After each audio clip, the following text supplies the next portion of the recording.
In the year 43 AD, the horizon off the coast of Britain darkened with a terrifying sight. It was the largest military force this part of the globe had ever witnessed. Tens of thousands of soldiers, gathered from across the known world, had one goal: to crush the independence of this mysterious island once and for all. They didn't land quietly. Ancient records describe the white cliffs lined with Celtic warriors, shouting insults and banging their weapons, daring the invaders to come ashore. The Britons knew they were coming. Rumors from across the channel had given them time to gather their own massive army. But this wasn't like the raids of the past. Unlike the brief encounters a century earlier, this invasion, led by Emperor Claudius, was different. The Roman war machine had arrived not just to visit, but to stay. This clash would force the region out of the Iron Age and into history, sparking an epic 500-year saga whose remnants can still be seen today. Before we analyze the occupation, we must ask, what was the island like before the legions arrived? It was a prehistoric world of chieftain-ruled hill forts, intricate metalwork, and woodland spirits. However, because they had no written history, much of their world remains a mystery. We know that Britain had been drawn into the Celtic cultural orbit long before Rome arrived. But the Britons were by no means a single united nation. They were a patchwork of rival tribes and kingdoms, often at war with each other. While the majority lived in simple roundhouses and farmed the land, they also built large, city-like settlements and maintained trade routes with Europe. Religion was central to their lives. They worshipped hundreds of gods, and the island was a stronghold for the Druids, a powerful priestly class known for rituals that reportedly included human sacrifice, a practice that shocked even the Romans. In battle, the Britons were fierce. Archaeological evidence suggests a society built around warfare. While their infantry often fought with little armor, sometimes even charging into battle naked to show their bravery, their true distinction was their cavalry and chariots. Interestingly, while the rest of the ancient world had largely abandoned war chariots, the British aristocracy still used them to great effect, launching lightning raids from their hill forts. But this Iron Age isolation was about to end. The first Roman to truly test these waters was Julius Caesar in 55 BC. Seeking glory and political clout to boost his career in Rome, Caesar turned his gaze toward this land of myth and intertribal warfare. Julius Caesar needed a reason to cross the ocean. He claimed that Britain posed a threat to Rome, arguing that the island's warriors were aiding the Gauls in their fight against him. While there was truth to this, mercenaries frequently crossed the channel to sell their swords for coin. This was largely a convenient excuse. The real drivers were greed and glory. Rumors whispered that Britain was a land overflowing with wealth, specifically high-quality pearls and precious metals like tin. Furthermore, for a man like Caesar, there was an irresistible allure in becoming the first Roman to tame this mysterious, savage world filled with alleged monsters and strange customs. Late in the summer of 55 BC, Caesar launched his first expedition with the veteran 7th and 10th legions. It was intended as a show of force, but it nearly ended in disaster. The Romans, unfamiliar with the violent tides of the English Channel, struggled to land. The cavalry ships were left behind, and the legions found themselves fighting a chaotic battle right on the shoreline against Britons who surged from the forests. Although Caesar's tactical genius eventually secured a beachhead and forced the tribes into a temporary truce, storms soon wrecked his fleet. Realizing his position was precarious, he declared a nominal victory and retreated to Gaul for the winter. He was not a man to leave things unfinished. The following year, Caesar returned, this time with overwhelming force. He brought 5 legions and a massive armada of 800 ships. The sheer sight of this fleet terrified the locals, allowing a smooth landing. However, the Britons united under a cunning war leader named Cassivellaunus. Utilizing guerrilla tactics and the mobility of war chariots, they harassed the Roman columns. Caesar responded with his signature divide and conquer strategy. He allied with the Trinovants, a rival tribe, and used them to isolate Cassivellaunus. Eventually, the British resistance crumbled. Caesar captured the enemy's stronghold, demanded tribute, and returned to Rome a hero. Yet, practically speaking, he left no garrison behind. Britain remained free. For nearly a century, Rome did not return in force. The Roman Republic fell, and the empire rose under Augustus. During this time, the relationship was diplomatic. Trade flourished, and British kings even minted coins copying Roman styles. Augustus considered invading but decided the cost of occupation outweighed the benefits. Decades later, the erratic Emperor Caligula planned an invasion, but it ended in farce. Stories tell of him declaring war on Neptune, the sea god, and ordering his soldiers to collect seashells as spoils of war. By 41 AD, the situation changed. A new emperor, Claudius, sat on the throne. Perceived as weak and lacking military prestige, he desperately needed a glorious victory to secure his rule. In Britain, the political landscape had shifted. The powerful Cativellani tribe, led by the anti-Roman sons of the great king Cunobellinus, Caratacus and Tagadumnus, began aggressively expanding. They ousted a rival king, Verica of the Atrebates. Verica fled to Rome and begged Claudius for help. This was the moment Claudius had been waiting for, a legitimate political excuse to unleash the legions and finish what Caesar had started. While previous emperors hesitated, Claudius seized the moment. Conquering Britain offered him a chance to surpass even Julius Caesar's legacy, proving to the world that Rome could protect its allies and expand its borders to the very edge of the known world. The invasion force was massive. Around 40,000 men were assembled, likely consisting of 4 legions, including the future Emperor Vespasian's second Augusta, supported by thousands of auxiliary troops. However, fear almost derailed the campaign before it began. Roman soldiers, terrified of the wild, monster-filled island of legend, initially refused to board the ships.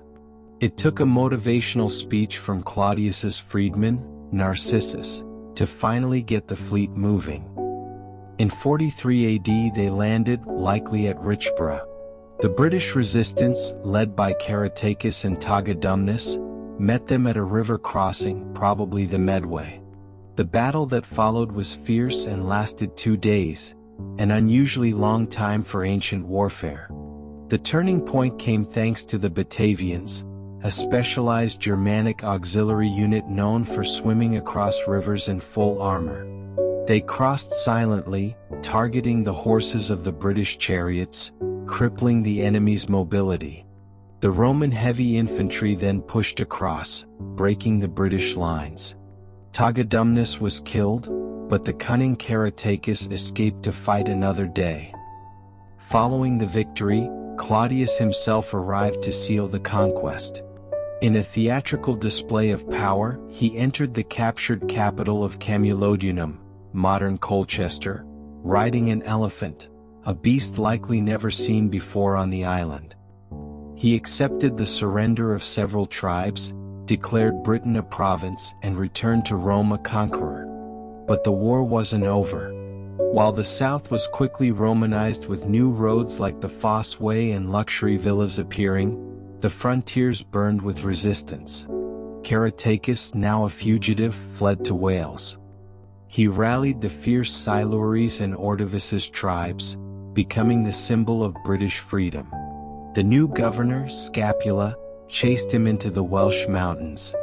In 50 AD, Caratacus made his final stand at a fortified hill fort. Despite a brave defense, Roman discipline, and the famous testudo, tortoise, formation shattered the British lines. Caratacus escaped again, fleeing north to the Brigantes tribe, But their queen, Cartimandua, loyal to Rome, betrayed him and handed him over in chains. Caratacus was taken to Rome to be paraded in Claudius's triumph. Yet, instead of begging for mercy, history tells us he stood tall and delivered a powerful speech. If you Romans choose to lord it over the world, does it follow that the world is to accept slavery? If you save my life, I shall be an everlasting memorial of your clemency. Impressed by his nobility, Claudius granted him his life. Caratacus lived out his days in Rome, but back in Britain the fighting raged on. The Silures continued a brutal guerrilla war that reportedly drove Governor Scapula to an early grave from exhaustion. By 60 AD, Roman Britain was taking shape. Three major cities had emerged: the veteran colony of Camulodunum, Colchester, the booming trade hub of Londinium, London, and Verulamium, St. Albans. However, a new threat loomed. The new governor, Suetonius Paulinus, set his sights on the island of Mona, Anglesey, the sacred stronghold of the Druids. The Romans viewed the Druids as both a religious abomination due to human sacrifice and a political threat as the organizers of resistance. Paulinus launched a brutal amphibious assault, slaughtering the priests and destroying their sacred groves. But as his army was busy in the west, a catastrophe was brewing in the east. The king of the Iceni tribe had died, leaving his kingdom jointly to his daughters and Emperor Nero, hoping to secure his family's future. Instead, Roman officials seized his lands, flogged his widow Boudica, and abused her daughters. This act of cruelty would spark the deadliest rebellion in the history of Roman Britain. The rebellion seemed unstoppable at first. Joined by the Trinovants and other allies, the Iceni burned Camulodunum, Londinium, and Verulamium to the ground, defeating a detachment of the 9th Legion along the way. But their momentum could not last forever. The decisive clash happened at the Battle of Watling Street. The Roman governor, Suetonius Paulinus, chose his ground carefully, positioning his outnumbered forces in a narrow gorge that nullified the Britons' numerical advantage. The result was a slaughter. The discipline of the legions ground the rebel army into dust. Boudica died shortly after. Whether by sickness or suicide remains a mystery. While Paulinus had saved the province, his subsequent reprisals were so brutal that Emperor Nero feared they would spark a second uprising. Paulinus was recalled, and a more diplomatic approach brought peace to the south for a generation. While Paulinus had saved the province, however, trouble was brewing in the north. In 69 AD, the chaotic year of the four emperors, the Brigantes tribe imploded. Their queen, Cartimandua, a loyal Roman ally, divorced her husband Venusius and married his armor-bearer. This royal soap opera quickly turned into a civil war.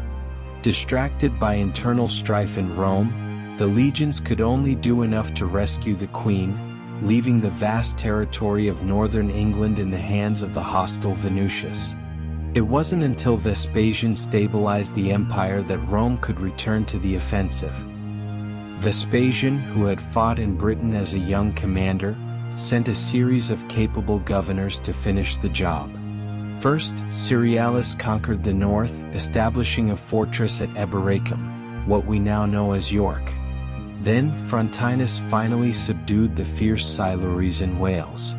But the greatest advance came under Gnaeus Julius Agricola in 77 AD. He pushed further north than any Roman before him, deep into what is now Scotland, Caledonia. He even reportedly looked across the sea to Ireland, claiming he could take it with a single legion, though that invasion never happened. In 83 AD, Agricola won a massive victory against the Caledonian tribes at the Battle of Mons Graupius. For a brief moment, Rome held the entire island. But it was short-lived. Agricola was recalled by Emperor Domitian, and the far north was deemed too expensive to hold, with troops needed urgently on the Danube frontier. the highlands remained free.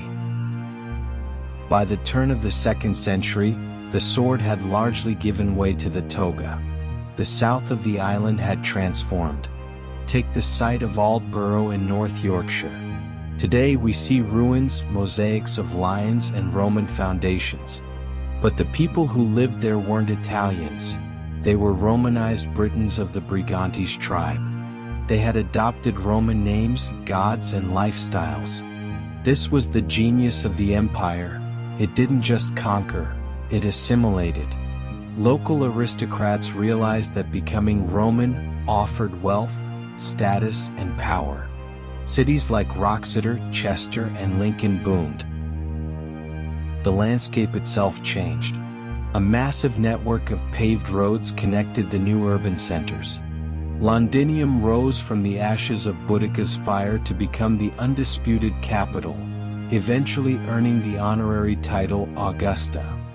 It featured a massive city wall, public baths, amphitheaters, and a complex sewage system. The countryside flourished with Roman villas, estates run by wealthy locals that drove the agricultural economy.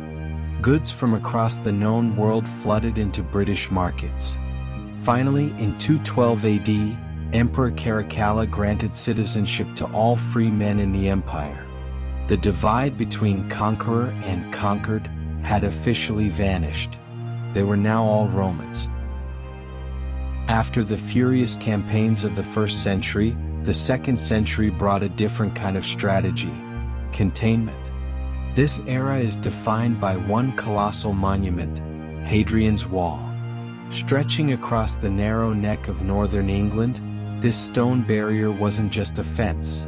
It was a heavily militarized zone designed to control movement and delay invasion. Later, Emperor Antoninus Pius tried to push further north with an earthen wall in Scotland, but it was soon abandoned. The empire had reached its limit. But peace is fragile. In the late 2nd century, plague ravaged the empire, and the 5 good emperors gave way to chaos. The assassination of Commodus in 192 AD sparked a brutal civil war.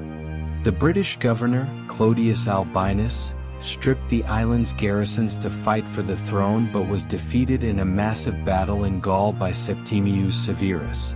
With the legions gone, the northern tribes seized the opportunity. By 207 AD, the situation was so dire that Emperor Severus himself, now an old man, arrived with a staggering force of 50,000 soldiers. He didn't come to negotiate, he came to exterminate. Frustrated by guerrilla tactics in the Scottish Highlands, Severus famously ordered his men to kill everyone they found. He died at York before the genocide was complete, and his son Caracalla eventually withdrew, leaving the north unconquered but devastated. The 3rd century was a nightmare for Rome. Civil wars, assassinations, and economic collapse nearly destroyed the empire. Britain, protected by the sea, escaped the worst of it but was not immune. This era saw the rise of breakaway empires. For a time, Britain joined the Gallic Empire, separating from Rome under usurpers like Postumus. Later, a naval commander named Carausius, accused of stealing pirate booty, declared himself Emperor of Britain. For 7 years, Britain was an independent state until Emperor Constantius Chlorus invaded, killed the usurper, and brought the island back into the fold. To prevent future rebellions, the administration was overhauled. Britain was divided into 4 smaller provinces to limit any single governor's power. Defenses were also strengthened against a new threat: seaborne raiders from Germany. A chain of coastal fortresses, known as the Saxon shore forts, was built to guard the southeast. In 306 AD, history was made at York once again. After the death of his father Constantius, a young man named Constantine was hailed as emperor by his troops. He would go on to reunite the empire and, most famously, convert to Christianity. This religious shift would become Rome's most enduring legacy in Britain, outlasting the legions themselves. by the late 4th century the cracks were showing. In 367 AD, a catastrophe known as the Great Conspiracy occurred. For the first time, Rome's enemies coordinated their attacks. The Picts from the north, the Scots from Ireland, and the Saxons from the sea struck simultaneously. They even bribed Roman scouts to betray their posts. The province collapsed into anarchy until a capable general, Count Theodosius, arrived to restore order. But the writing was on the wall. The raids were getting stronger and Rome's grip was getting weaker. In 382 AD, another general, Magnus Maximus, defeated the Picts and Scots. But like so many before him, victory made him ambitious. He declared himself emperor, stripped Britain of its best troops yet again, and marched into Gaul to seize the throne. He left behind a province that was dangerously exposed. The dream of a British Empire ruling Rome died hard. After Magnus Maximus was defeated and executed by Emperor Theodosius in 388 AD, one might have expected Britain to settle down. But the empire was crumbling. Theodosius himself relied heavily on Gothic mercenaries to keep power, a sign that the barbarians were becoming the masters of the Roman world. History repeated itself in 407 AD. With the Western Empire paralyzed by invasions, the troops in Britain felt abandoned. They declared a common soldier named Constantine III as emperor.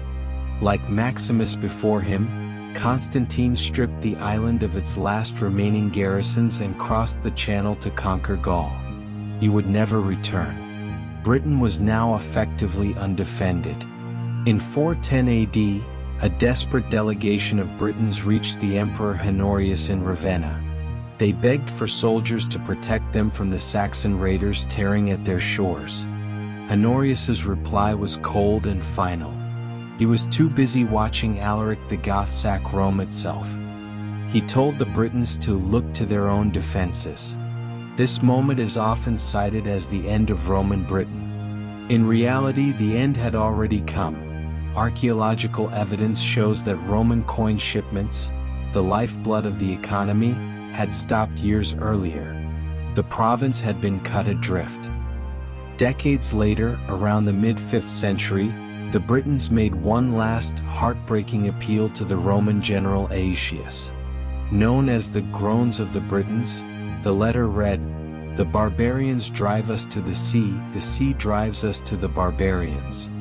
But Rome could not answer. They were fighting for their own survival against Attila the Hun.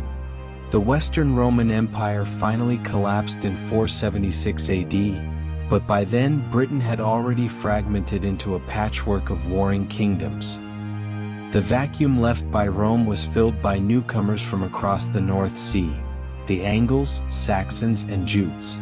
Initially arriving as mercenaries, they soon became conquerors. The distinct Romano-British culture began to fade. In the south, Roman law gave way to Germanic custom. Christianity was replaced for a time by the worship of pagan gods like Woden and Thunar.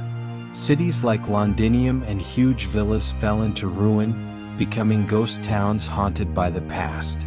Writing in the 6th century, the monk Gildas described a post-apocalyptic landscape of ruined cities and civil war. To the people living in the early Middle Ages, the massive stone ruins left behind by Rome must have looked like the work of giants. Roman Britain may have died, but its ghost lingered. The road networks, the city foundations, and eventually the return of Christianity shaped the future of the island. The memory of Rome inspired kings for centuries to come, laying the foundation for the history of the Middle Ages. Thank you for joining us on this epic journey through 500 years of history. If you enjoyed this deep dive into the ancient world, please make sure to like the video and subscribe to the channel for more documentaries like this. See you in the next video.